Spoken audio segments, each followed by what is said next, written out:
सत साहिब सतगुरुदेव की जय। बंदी छोड़ कबीर साहिब जी की जय। बंदी छोड़ गरीबदास जी महाराज जी की जय। स्वामी राम देवानंद जी गुरु महाराज जी की जय हो।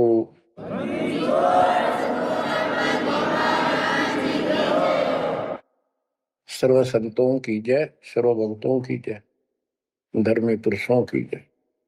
श्री काशी धाम की जय, श्री सुडानी धाम की जय, श्री क्रोथा धाम की जय, श्री बरवाड़ा धाम की जय। सत साहिब परम पिता परमात्मा कबीर जी की सीम कृपा से बच्चों आपको सूक्ष्म वेद का ज्ञान प्राप्त है। आप सूक्ष्म वेद बांच रहे हो, सूक्ष्म वेद सुन रहे हो, पढ़ रहे हो। ऋग यजु है श्याम अथर्व, चारों वेद चितभंगी रे। सूक्ष्म वेद बांच साहेब का, सोहंसा सतसंगी रे। सूक्ष्म वेद बांच साहेब का, सोहंसा सतसंगी रे। तीन लोक और भवन चतुर्दश, कोई नहीं सत्संगी। बच्चों ये बातें यदि आप पहले सुनते, आपको यह सब प्रमाण, ये संपूर्ण ज्ञान प्राप्त ना होता, तो आपका माथा ठनका हो, आपके मन में सौ दोष दास के प्रति आते कि ये पता नहीं क्या बकवास करता है, क्या किसी को भी ज्ञान नहीं। यही शंका आदरणीय धर्मदास साहिब जी की मन में आई थी संत जी के, कि भाई ये चंदा बाबा ऐसी बातें बता रहा है तो कोई ना कोई हमारे हिंदू धर्म में भी इन बातों को जानने वाला उससे मिलेगा, क्योंकि शास्त्र हमारे। उसके बाद वो अपने गुरु जी के पास गया। गुरु जी तो रूपदास जी ने कह दिया, भाई मैं जितनी जानू था बेटा, मैंने तेरे से कुछ नहीं छुपाया। जिस तरह के प्रश्न आप कर रहे हो इनका उत्तर मेरे पास नहीं है, और जिसने तुझे ये ज्ञान दिया है उसी के पास जा, उसी से समाधान पूछ। लेकिन धर्मदास के सामने यह बात खटक रही थी कि अनपढ़ आदमी, जिंदा बाबा, इसको ज्ञान कैसे हो गया ये?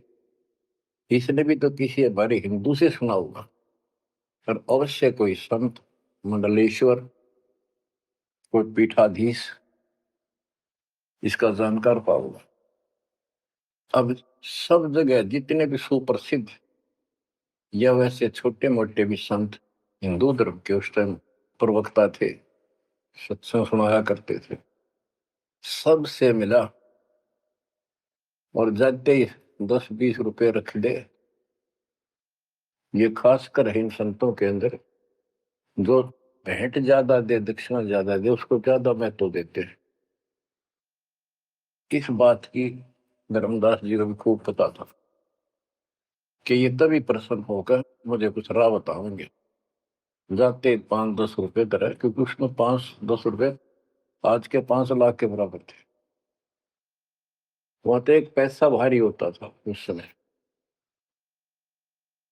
सबसे प्रसन्न कर लिए, किसी के पास इस तरह बात नहीं थी। श्री कृष्ण विष्णु भगवान है, सारी सृष्टि के रचनहार हैं, इनके कोई माता पिता नहीं, ये आपो आप है, स्वर्ग से ऊपर कोई स्थान नहीं।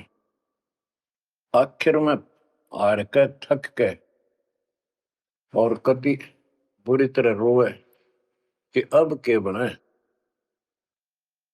परमात्मा फिर भी उसको, जब वो धक्के खा के आ रहा था, एक अन्य हिंदू साधु के रूप में एक पेड़ के नीचे बैठ गया, नदी के किनारे। 5-7 भगत और बैठे थे उसके पास। जिज्ञासु वैसे ही बाबा भी चलता फिरता था। धर्मदास जी के रास्ता उसके साथ से था, उसने सोचा चाल लग गया, आगे चल विशेष मंडलेश्वरों के पास घूमया और साधु का रूप दाता ने बना रखा था। फिर मालिक की प्रेरणा अपने बच्चे को लेना था सर। उसी समय प्रेरणा हुई कि काफी देर से चल रहा हूँ, विश्राम भी करना है, यही कर लेता हूँ और इसकी तलाशी भी ले लेता हूँ। वहां बैठ गया जाकर और बैठे थे, इतना तो बोलना को नहीं। वो दूसरे उठ कर चले गए।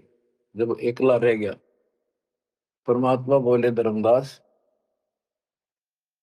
खोज लिया तत्व ज्ञान, मुझे बता दे कि मिला होता कितना। आंखें फटी की फटी रह गिर, मालिक उसी समय उसी रूप में आ गए। बच्चों, इस नरक से निकालने के लिए उस मालिक ने अपने एक बच्चे के लिए कितना कुछ करना पड़ा, कितने खाड़े कर दिए। वहां से शुरुआत करनी थी अपने कलयुग की भक्ति की। और वो अच्छी आत्मा थे, भगवान के बच्चे थे, पूर्व जन्म के संस्कारी मालिक के थे।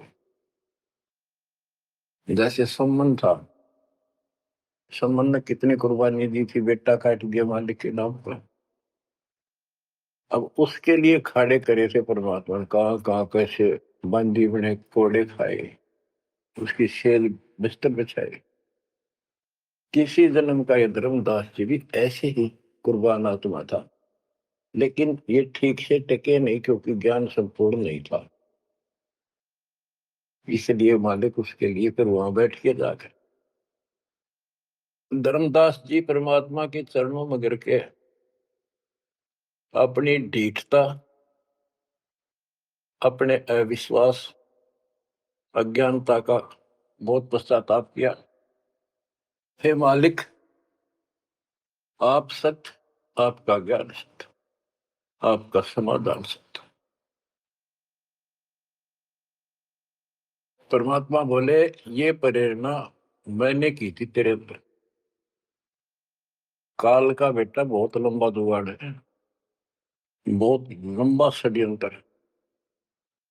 पाया किसी के पास ये ज्ञान, हे महाराज, ज्ञान के वो तो गंध भरा, काम करो सारा सड़ रहे हैं।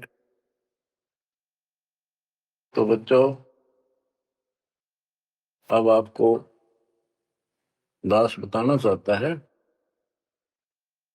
परमात्मा की महिमा और सूक्ष्म वेद वाला ज्ञान संत गरीबदास जी को प्राप्त हुआ परमेश्वर से। उनके सतगुरु और भगवान स्वयं कबीर साहब थे, जिनका गुरु भगवान और ज्ञान एक नंबर का। तो उस पर हमने विश्वास करना चाहिए, लेकिन विश्वास करने के लिए कुछ आधार होता है। हिंदू धर्म के लिए गीता और वेद, 18 पुराण, ये आधार है कि ये अध्यात्म के मूल ग्रंथ है। उन मूल ग्रंथों से आपको परमात्मा की वाणी सिद्ध कर दी। ऋग यजु है साम अथर्व, चारों वेद चित भंगी रे, सूक्ष्म वेद वाचे साहेब का, सोहन सा सतसंगी रे। 3 लोक और भवन चतुर्दश, कोई नहीं सत्संगी। क्यों? क्योंकि उनके पास ये तत्व ज्ञान नहीं। बच्चों, यजुर्वेद अध्याय 40 मंत्र 10 में यही कहा है, कोई तो भगवान को साकार कहता है, रामकृष्ण रूप में, अवतार रूप में आने वाला। अन्य कहते हैं वो कभी साकार होता ही नहीं, वो तो निराकार है। परमात्मा साकार है या निराकार है, किस स्थिति में आता है, वो कैसे लीला करता है, इसकी जानकारी तत्वदर्शी संतों से पूछो। गीता अध्याय 4 श्लोक 34 में और 32 में स्पष्ट भी कर दिया कि जो तत्व ज्ञान होता है वो परमात्मा अपने मुख कमल से आकर बोलता है। ऋग्वेद मंडल नंबर 9 सूक्त 94 और मंत्र नंबर 2 में कहा कि वो परमात्मा कवियों की तरह आचरण करता हुआ घूमता फिरता है। ऋग्वेद मंडल नंबर 9 सूक्त नंबर 95 के मंत्र नंबर 1 में परमात्मा भक्ति की प्रेरणा अपने मुख कमल से वाणी बोल के करता है और भक्ति के मूल मंत्रों का गूढ़ रहस्यों का ज्ञान वही बताता है। गीता अध्याय 4 श्लोक 34 में कहा कि उस तत्व ज्ञान को जो स्वयं मालिक बोलता है कवियों की तरह काव्यान चौपाइयों में श्लोकों में और शब्दों के माध्यम से वो तत्व ज्ञान है, उसको किसी तत्वदर्शी संत से पूछो। बच्चों, ना वेदों में तत्व ज्ञान, गीता वेदों का सारांश है, उसी का छोटा रूप है। तो इनमें ज्ञान नहीं है, वो तत्वदर्शी संत से पूछो। वो तत्वदर्शी संत की पहचान श्रीमद् भगवत गीता अध्याय नंबर 15 श्लोक 1 में बता है कि ऊपर को मूल, ये तो मूल मालिक सारी सृष्टि का रचने वाला समझो संसार रूपी वृक्ष है जिसकी ऊपर को जड़ है और नीचे को 3 गुण रूपी शाखा है। इसके सभी विभागों को जो बता देगा स वेदविद, वो वेद के तात्पर्य को ठीक से जानने वाला है, यानी वो तत्वदर्शी संत है। धर्मदास जी और गरीबदास जी के सतगुरु ने बताया, कबीर अक्सर पुरुष एक पेड़ जो जमीन से बाहर दिखाई देता है उसको पेड़ बोलते हैं, पेड़ा, तना। गरीब अक्सर पुरुष एक पेड़ है, निरंजन वा की डार और तीनों देवा शाखा है, ये पातुल संसार। फिर तपस कर दिया कि फिर एक कैसा दे सब सदर, सब साध्य सबता माली सींचे मूल को फल फूल अगा। सभी parts of the tree, works के सभी विभाग बता दिए कि तना अक्षर पुरुष है, डार ये क्षर पुरुष है, क्षर पुरुष, और तीनों देवारद गुण ब्रह्मा सत्पुंग उत्तम गुण शिवजी रूपी शाखाएं और पात रूप संसार।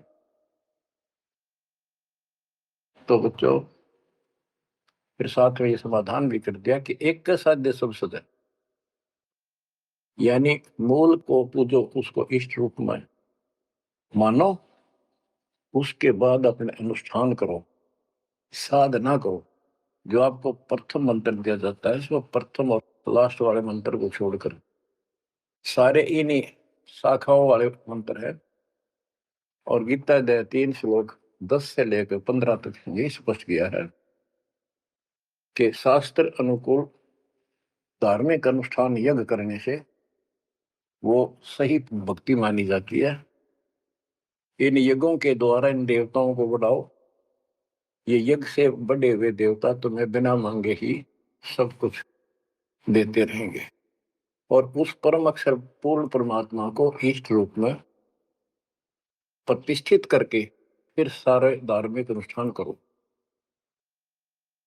कहते हैं सब प्राणियों की उत्पत्ति अन्न से होती है, अन्न वर्षा से होता है। वर्षा शास्त्र विहित, शास्त्र में प्रमाणित धर्म कर्म यज्ञ करने से होती है। और कर्म लगाए ब्रह्म ने, क्योंकि सबके लोक माए तक काम करके खाना पड़ा, सतलोक में कोई काम नहीं था, बैठा सब परिमल था। जैसे आप सतलोक आश्रमों में जाते हो, आपको सारा बना बनाया मिल रहा है, हरखा और भक्ति करो, सत्संग सुनो और आ जाओ। फिर बताया है कि सब प्राणियों की उत्पत्ति अन्न से होती है, अन्न वर्षा से होता है। वर्षा शास्त्र विहित, शास्त्रों के अनुसार किए गए अनुष्ठानों से होती है, यज्ञ से होती है। और यज्ञ शास्त्र अनुकूल कर्मों से होती है। कर्म लगाए ब्रह्म ने, ब्रह्म की उत्पत्ति हुई अक्षर पुरुष से। और अक्षर पुरुष यानी अक्षर का अर्थ यहाँ पर अविनाशी है। और जहां पर प्रकरण होता है एक से अधिक, अक्षर का अर्थ ही अविनाशी होता है, लेकिन सरपुरुष अक्षर पुरुष, सरपुरुष ब्रह्म है, ये काल है 21 ब्रह्मांड का स्वामी, अक्षर पुरुष 7वें ब्रह्मांड का स्वामी। और फिर परम अक्षर ब्रह्म क्यों कहा, परम अक्षर पुरुष, कि वो सब का मालिक वो है।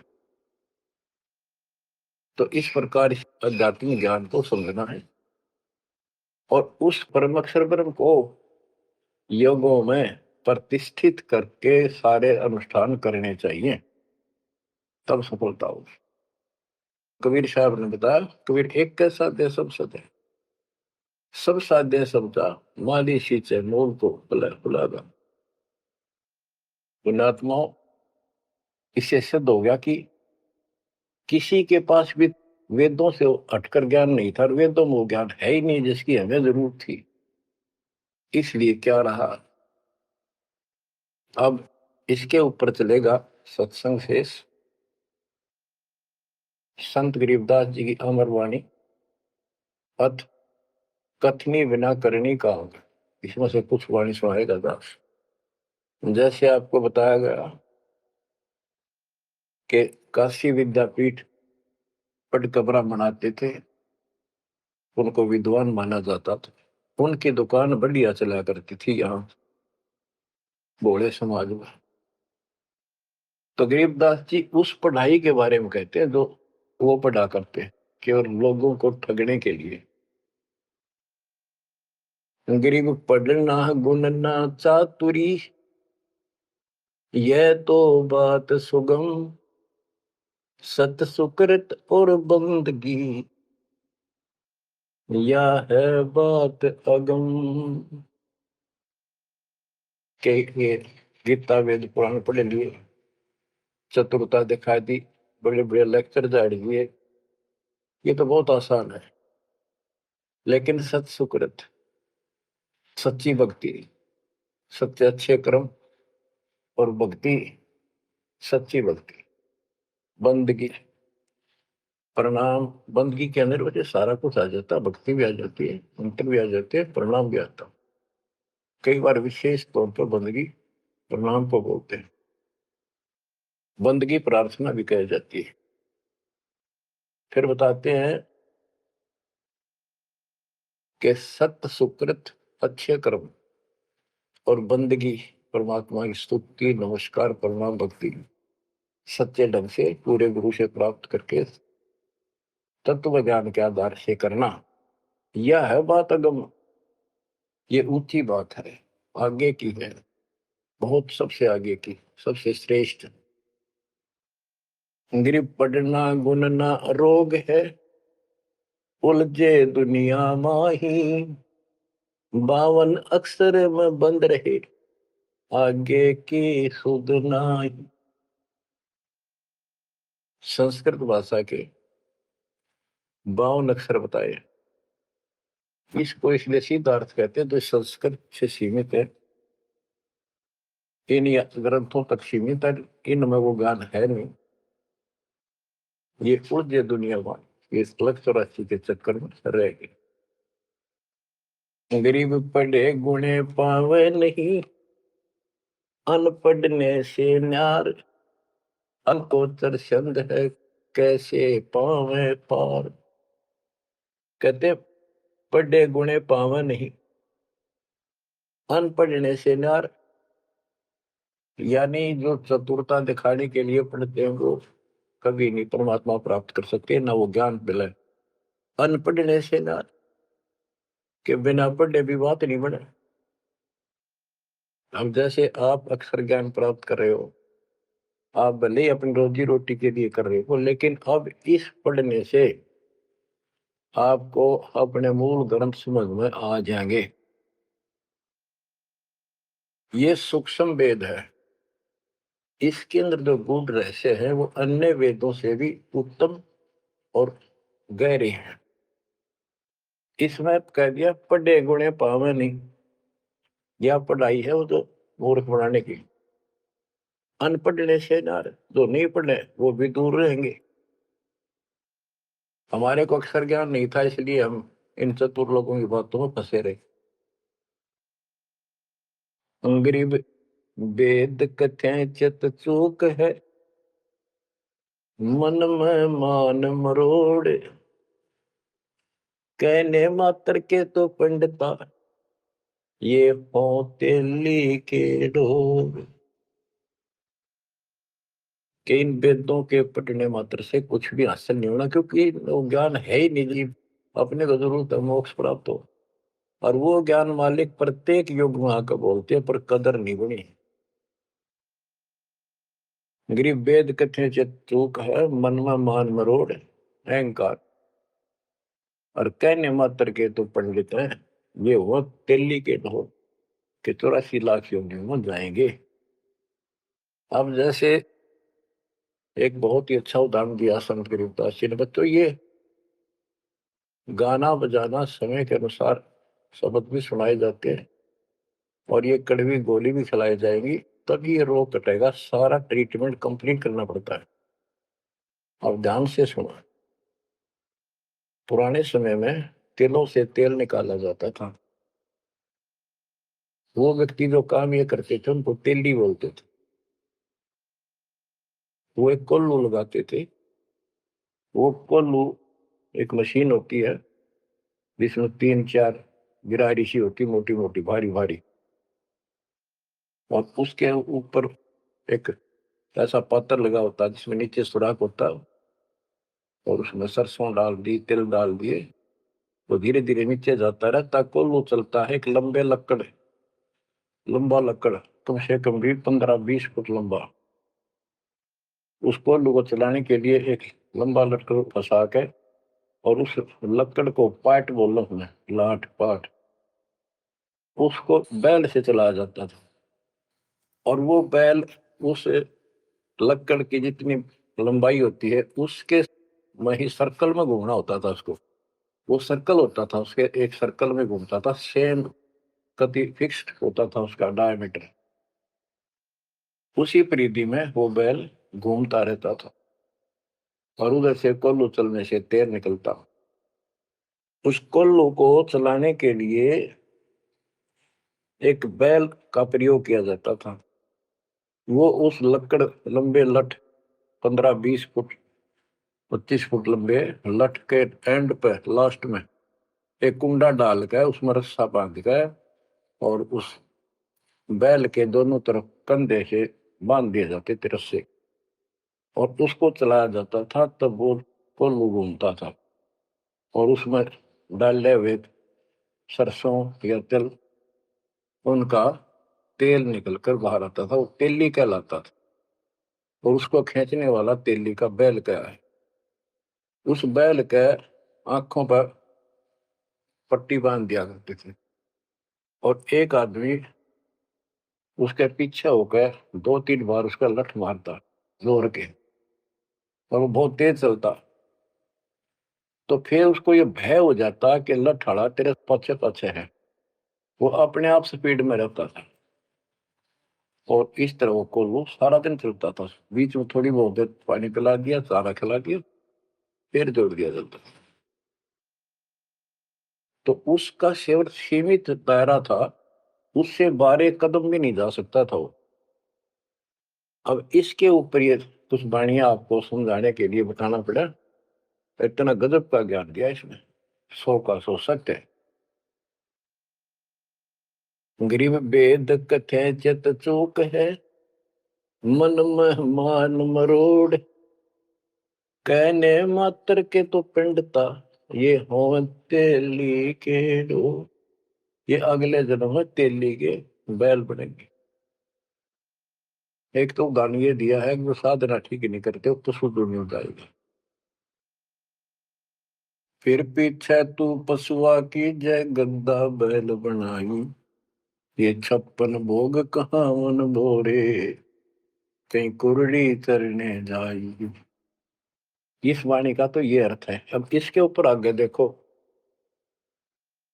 गरीब आंख बंद है दिखे नहीं, चल मारो मार तेली के तो बैल को घर ही कोस हजार।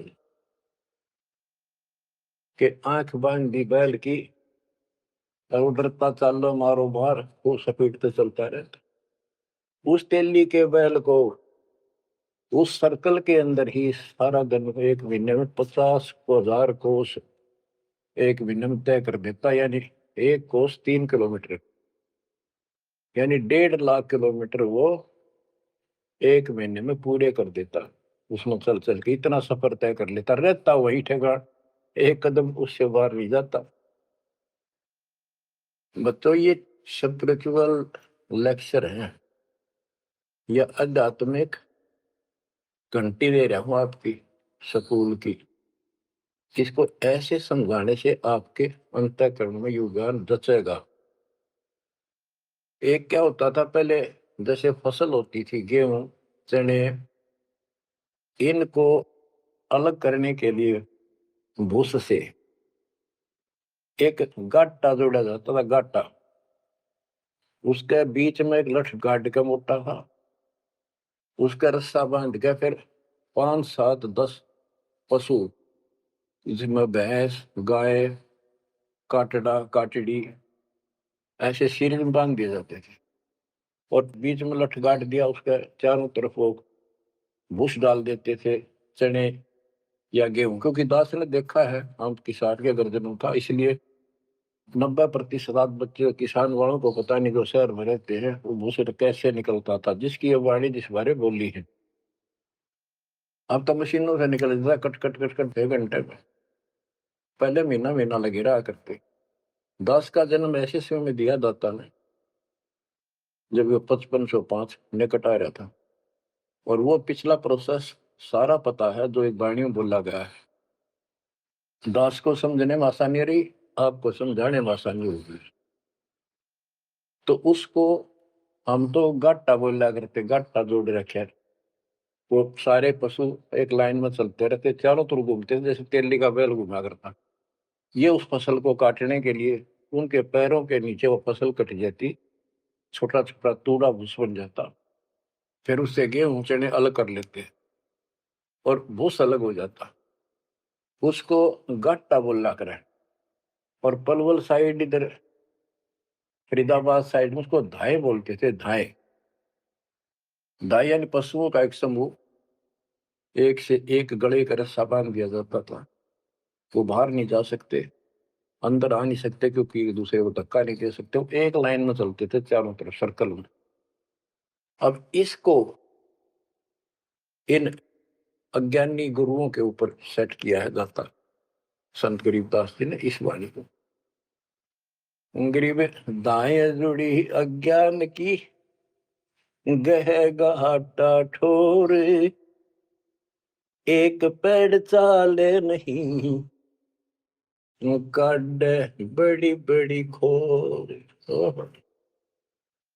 के जैसे वो पशुओं के द्वारा धाय जोड़ के घुमाई जाती है और वहीं घूम रहे होते, उससे अलग एक कदम नहीं जा सकते।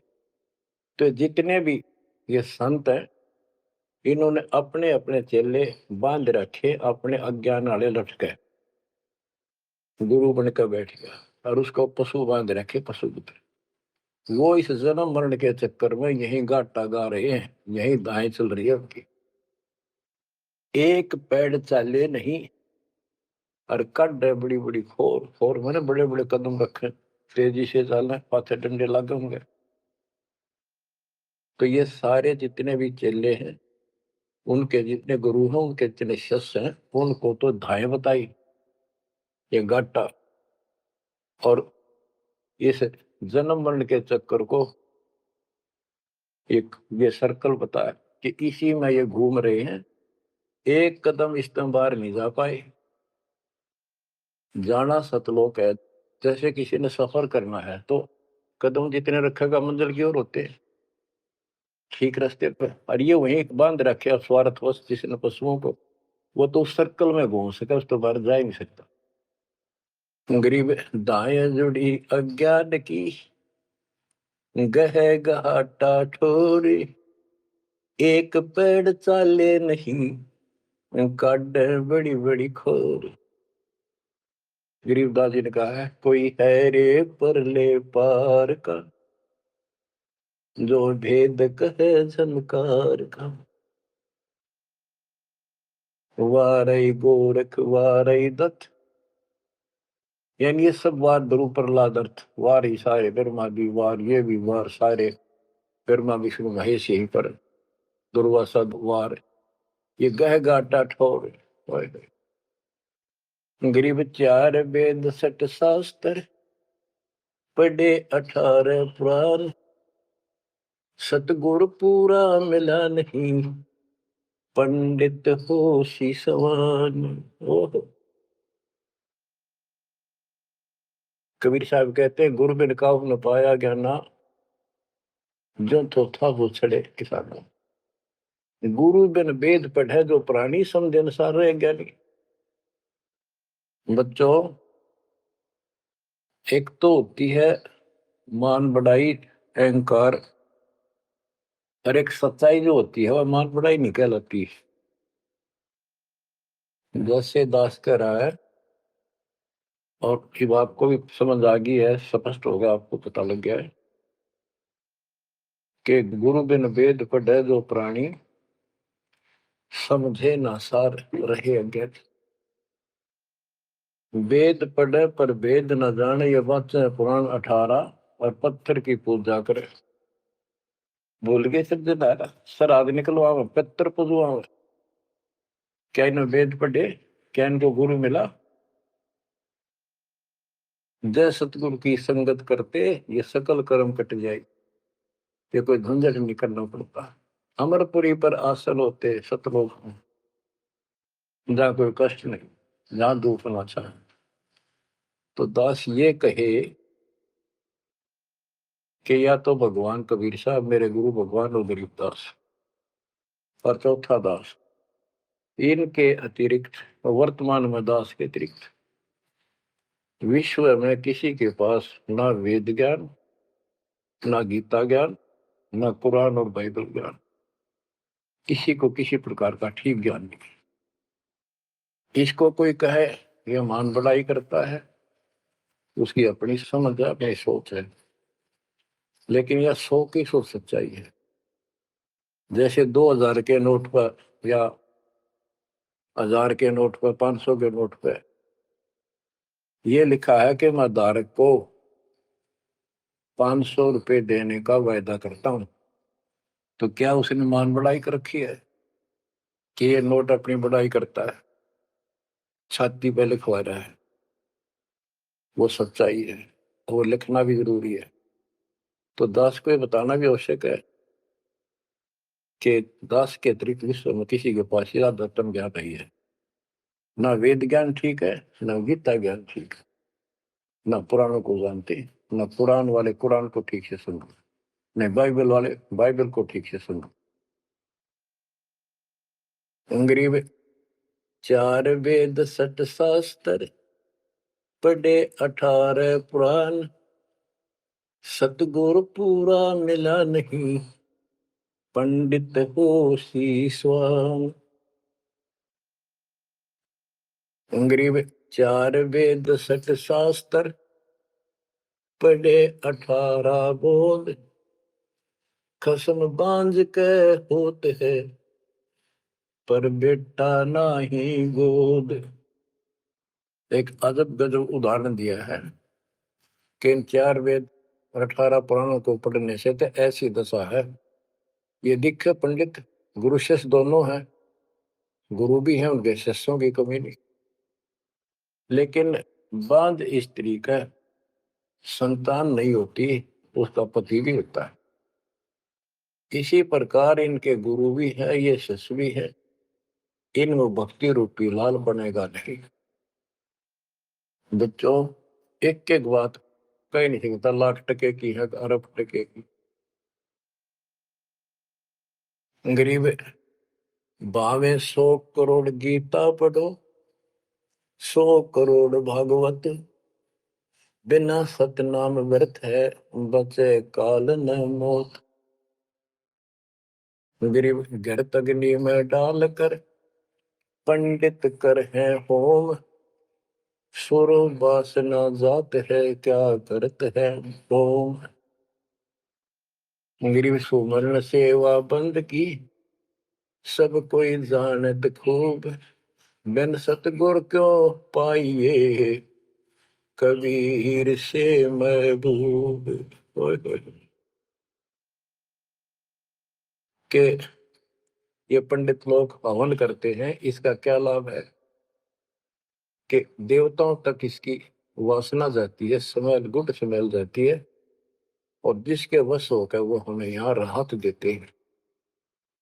तो ये तो हमें सिर्फ हमारी इस भक्ति में एक सहयोगी है, एक आइटम है हवन यज्ञ। हमने पांचों करनी पड़ेंगी तब ज्यादा लाभ होता है। किसी रोग का ट्रीटमेंट पूरा ही करने से बात होती है। गरीब सुमन सेवा बंदगी, सब कोई जानत खूब। अब भक्ति भी करनी चाहिए, सुमन भी करना चाहिए, पर कहते बिन सतगुरु क्यों पाइए। ओए, सतगुरु के बिना कैसे मिलेगा वो कबीर से महबूब। वो भगवान कबीर से प्रिया, तो फिर ये भगवान हमारे कैसे पाओगे। ये दूसरे संत बनावटी इतने गजब के हो जाएंगे, क्या बात।